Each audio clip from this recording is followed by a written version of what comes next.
And now it's time for Ag on 8, where we share ag news impacting you.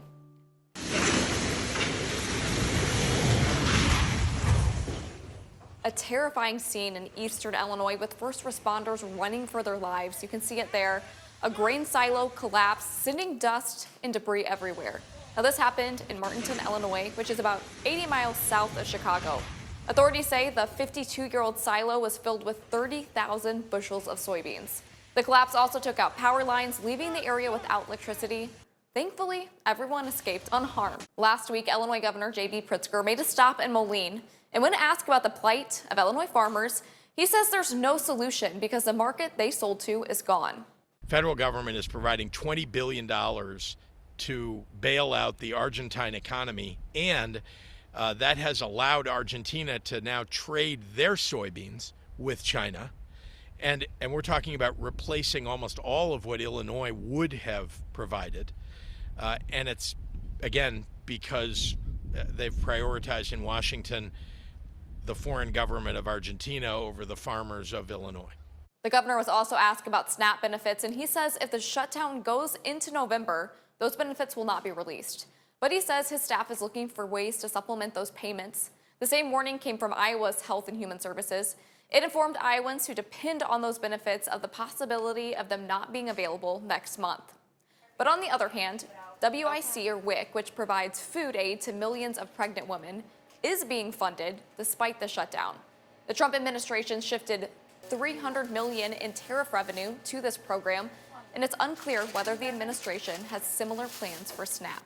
Over the last few weeks, we've reported that some farmers in our area are worried about the international trade market, especially when it comes to U.S. soybean exports to China. But I caught up with a farmer from Mercer County to learn what else is impacting his bottom line. Farmers like Chad Bell know that breakdowns are bound to happen. Got some wiggle. Don't need wiggle. But there's bigger things on his mind than a crumbling combine. I can fix this. I can't fix what's going on in the farm economy. His mentality is shifting from harvest to the other side of the equation. The expense side is definitely a tough pill to swallow right now, especially with some of these lower commodity prices, and you couple that with lower crop yields. Bell says the prices that he's getting for his crops are similar to those in 2024. Our input prices being elevated compared to last year, it's putting a pretty big pinch compared to crop prices. His biggest squeeze is dry fertilizer. From last year, our phosphorus fertilizer is up about $100 a ton, and so that's pretty significant when you calculate how much phosphorus we really need to grow a good crop. Political tension between America, China, and Russia is leading to supply and demand disruptions. It seems like every year it goes up 3 to 5%. At home on the farm, Bell feels his hands are tied as he tries to tackle problems bigger I don't think we can repair that. than broken combines. Obviously, a underlying issue somewhere else that's causing this problem. In Mercer County, Haley Bickelhop, WQAD News 8. Well, in the last month, the United States Department of Agriculture and the Department of Justice announced a new partnership. They're evaluating antitrust policies for fertilizer, seed, equipment, and other inputs. Well, Creighton University says it's a bad time for the rural economy. Their October report calling it the worst economic environment in 5 years.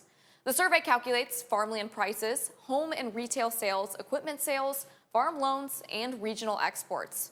Now, despite the bad news, Iowa and Illinois are seeing some growth since September. And here to break it all down is Creighton professor Dr. Ernie Goss. Well, Dr. Goss, thanks for joining us. First, why are rural economies hurting right now? Well, it's great to be with you, Haley. And it's that's an easy question there, but it's a lot you can turn to one factor or maybe three factors.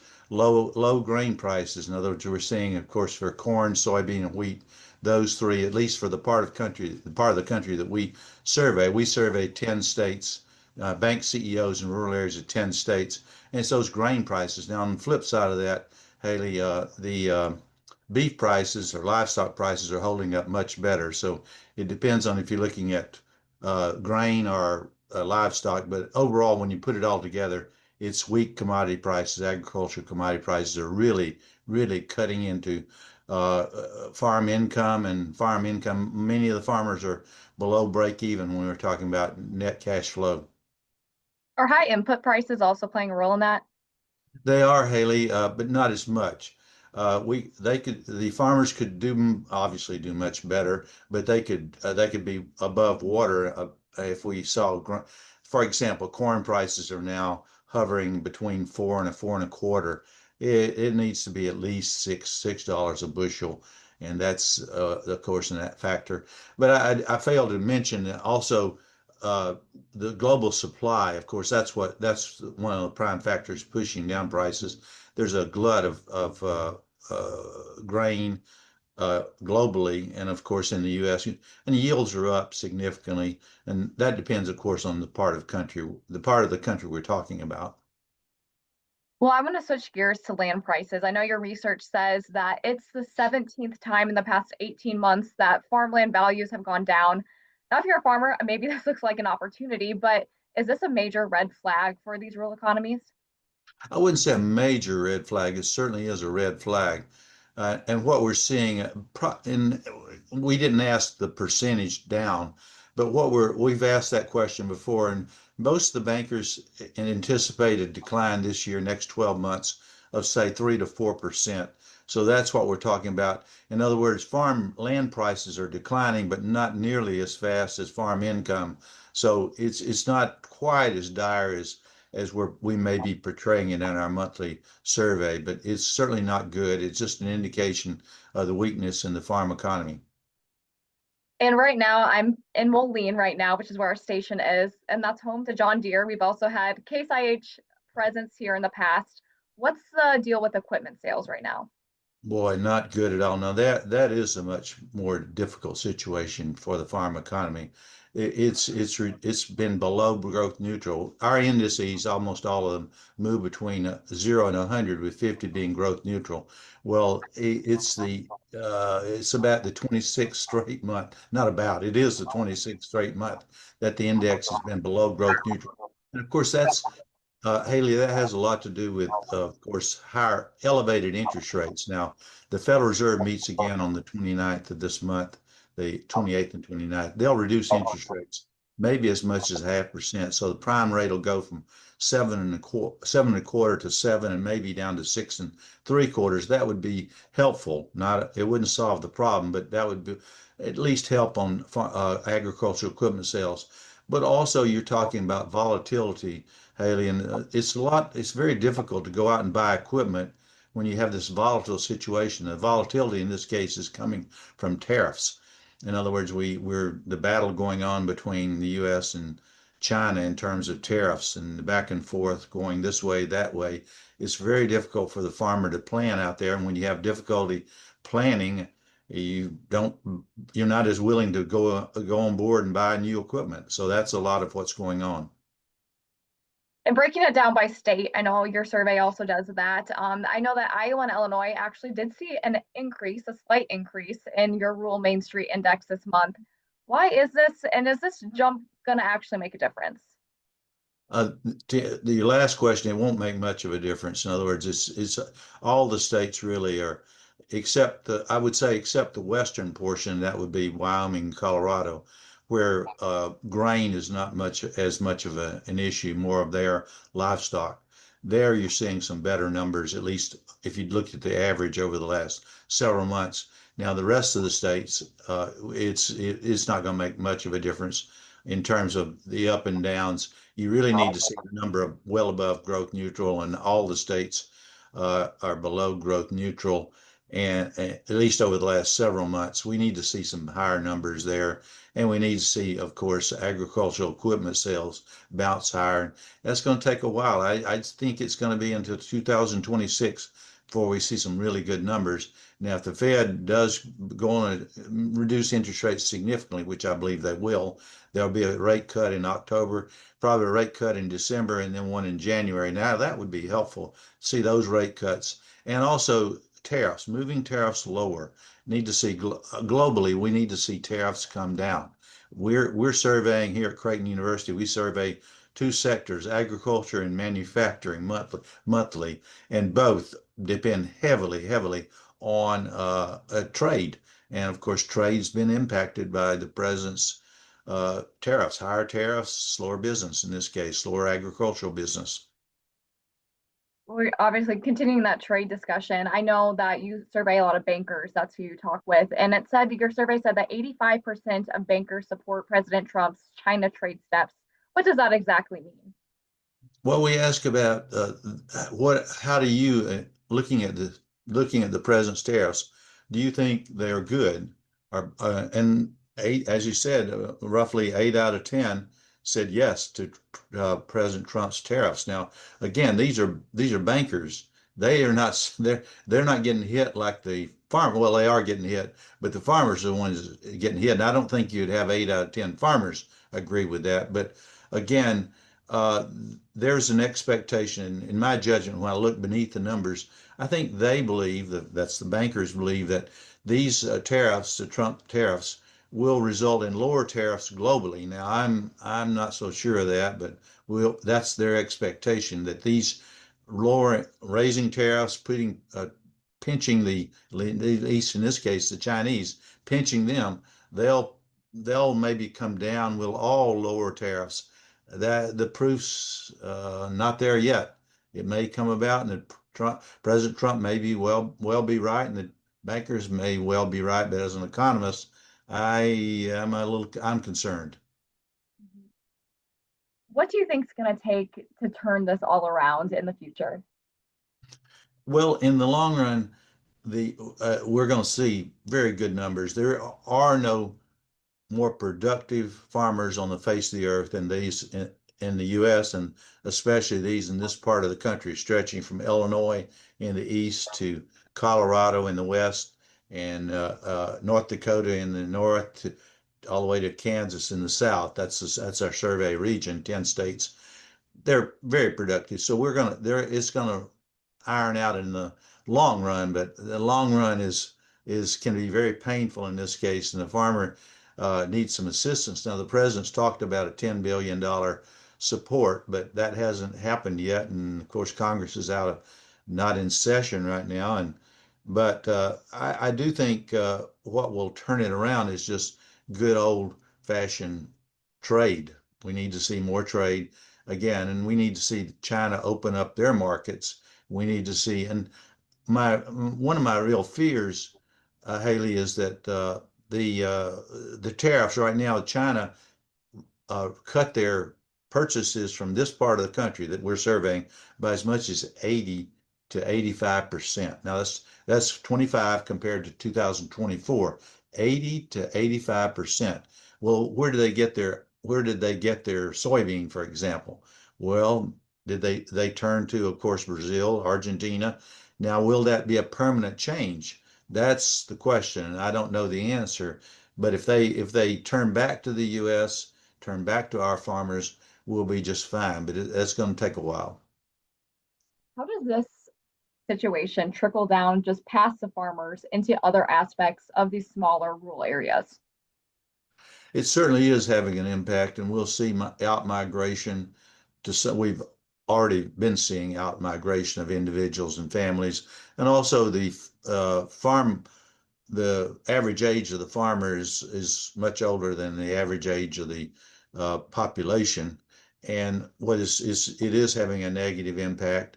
Of course, the farm's likely to get even larger, the average farm size, and so what we're looking at is some difficult times for these rural areas of the 10 states that we survey. Now, some of them that depend on, for example, tourism, some of the areas especially Wyoming and Colorado, they'll do just fine. Of course, I think the rural areas in this other parts of the region will do just fine, but it is going to be weaker. The rural economy is going to be weaker, little doubt. And we saw that in the GDP numbers that came out, where Nebraska and Iowa not so good in terms of overall. That's the overall GDP for those two states because of what's going on in agriculture. But again, I think this. I don't mean to be so negative. I think in the long run, I'm talking about the second half of 2026. We're going to see some better numbers, but it's hard to ask farmers to wait on that. I mean, right now they're being hit. The loan delinquency rates Farm loan delinquency rates are up a bit, but still not as high as I would have expected. The farmer has been judicious about borrowing, and also the bankers have been judicious about lending. So it's not a return to the 1980s, but it's certainly not what we'd like to see. And that's my last question here. Obviously, in the 1980s, a lot of farmers had to sell out. There was a lot of issues. Do you think that that's going to be the case over the next year and the next future? Do you think farmers are going to be getting out of the business? Well, I was in graduate school in the 80s and didn't see it. Now I didn't live in this part of the country in the 1980s, but you didn't have to live here to know it was a difficult time, very difficult time with foreclosures and so on. That won't, I don't think we'll see that, but we're going to see a tougher time over the next. Again, I think prices, it'll all depend on prices. We see grain prices rebound, say we saw $6 corn, and we even saw $7 corn.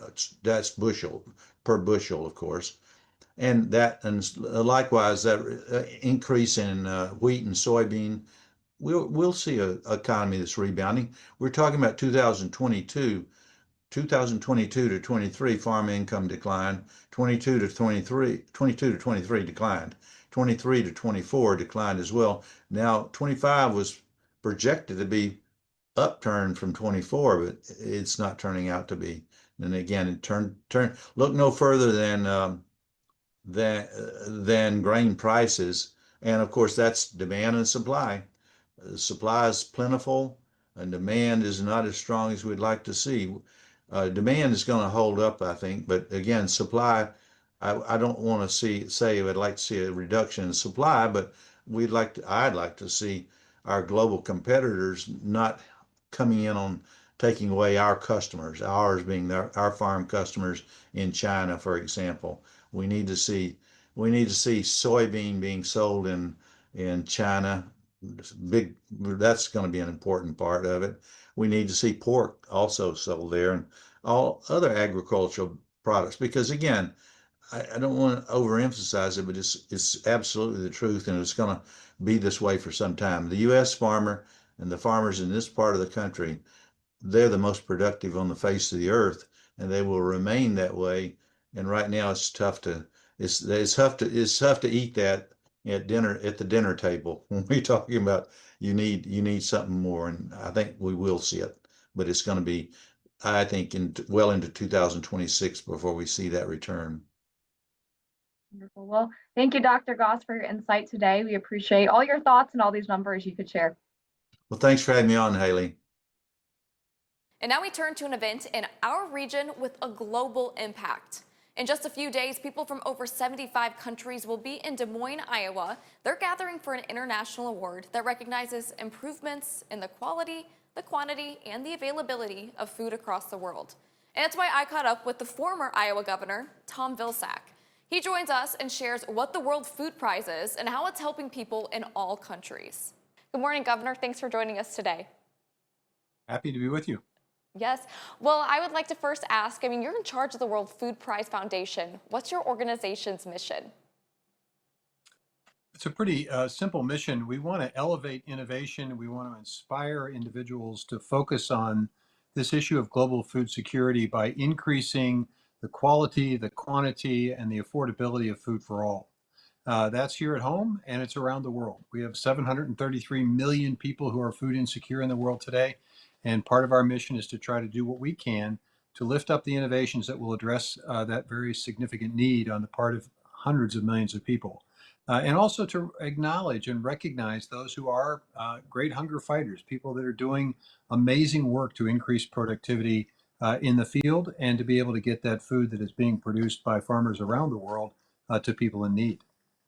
And as we mentioned, you have a very prestigious award that you're giving out next week. That honor and $500,000 is going to a Brazilian scientist. What is her research about? Well, Dr. Guerra is a well-noted individual who has focused her work on soil and soil health and the ability of crops to basically be more self-fertilizing, basically reducing the reliance on synthetic fertilizer, which in turn does several things. First of all, it reduces the amount of input cost for farmers, so that improves income. It also increases productivity, improves soil health, and it basically reduces the greenhouse gas emissions, carbon footprint of growing soybeans and growing other crops. And so it's a win-win-win opportunity for farmers in Brazil and around the world as a result of her research. And as a result, she is going to receive the World Food Prize, which is the equivalent of a Nobel Prize. There is no Nobel Prize for food and agriculture. The great thing that Iowans need to understand in particular, and folks in the Midwest, is that this award only happens once a year, and it only happens in one place in the world. And it's right here in Iowa, in the Midwest, in October. Well, you mentioned how it's going to be able to help farmers too, which obviously you have a lot of experience with as a two-time Secretary of Agriculture. Are farmers able to use this right now, or is this something that is on the horizon that they can get their hands on later? Well, they're in the process of developing this and basically just deciding whether or not this is the kind of innovation and science that they need on their particular field. So obviously those in Brazil have availability of it because it was developed in that country. But her research is really very significant. Again, if you can reduce the reliance on synthetic fertilizer, that means that farmers don't necessarily have to pay for all the fertilizer they're currently paying for. It's really expensive, and sometimes it's not even available. So this is a very significant piece of science that she's done. And I know this award draws about 800 international guests. So how have past winners' research made an impact on the planet besides just this year? Well, one of the laureates, Heidi Klum, basically dedicated her life to looking at war-torn areas where agricultural fields had been disrupted by war and impacted by war, with mines and things of that nature that could present dangers to those who would like to farm that land again. And so she's committed her life to trying to get those mines out of those fields so that those fields could be productive again. Last year's laureates were individuals that essentially promoted the development of a seed bank that basically takes native seeds and preserves them so that if anything should happen to a particular crop as a result of a disease or a pest or climate changes, that it makes it more difficult for that crop to be grown, we would be able to, if you will, start it from scratch. This is the kind of research that's acknowledged. Anything that increases productivity. There has also been a number of organizations that are committed to humanitarian assistance. Bread for the World, Heifer International received acknowledgments as a result of the work of their CEOs and people that founded their organizations. So it's a broad array of folks who have made a difference in trying to help feed more people in the world today. Well, Governor, it sounds like you're doing some great work there. We appreciate you coming on and joining us today and wish you the best of luck next week. Well, thank you. Invite everybody to come. It starts Tuesday and it goes until Thursday. So it's going to be the happening place from an agricultural perspective worldwide in Des Moines, Iowa. Well, when most people think of cowboys, they think of riding horses out west. But we have one right here in our backyard. Scott Weiss and I take us to Morrison, Illinois, and introduce us to the cattle catcher. This is Dollar. If you work an on-call job, you're likely prepared for anything. Wild cattle catcher. But for Wesley Bush, that means he's ready to saddle up. Once I get a call, I'm able to leave within a half hour. Wesley's a Morrison native, and he has the boots and the look for the job. Yeah. Bush is who you call when the cows are out.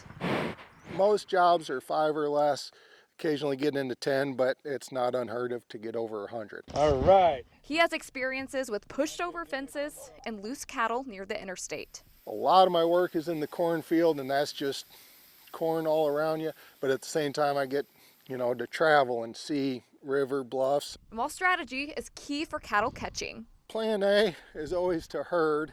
Plan B is never too far out of reach. Then I just go straight to roping them. If Wesley and his horses need a helping hand, Hanky pack. Down. Hank and the rest of the crew are there to help too. Whereas the dogs, being hunting dogs, they're trained to find the cattle like by scent. So I just drop them, send them off, and they go locate them. His business takes him well outside Whiteside County. I've been north of Detroit. I've been east of Columbus, Ohio. I've been 20 minutes from the state of Georgia. It includes one of his favorite jobs to date. That job down in southern Tennessee where they've been out for 8 years. We were done by noon. The full-time roping role is quite the commitment. Those days I'm usually busy 5 to 7 days a week, and I'll pick up, depending on the size of the job, 1 to 3 or 4 jobs a day. But Bush wouldn't have it any other way. Once I got into this, I was like, this is it. This is what I need to do. Because although Illinois isn't the typical place for a cowpoke, Grab the horse here and get a saddle on it and he isn't afraid to dig his spurs in, turn a few dogs loose, be ready for a call. load them up and go. In Morrison, Haley Bickelhop, WQAD News 8. Well, that's all we have for today. We'll see you back here next week for Ag on 8.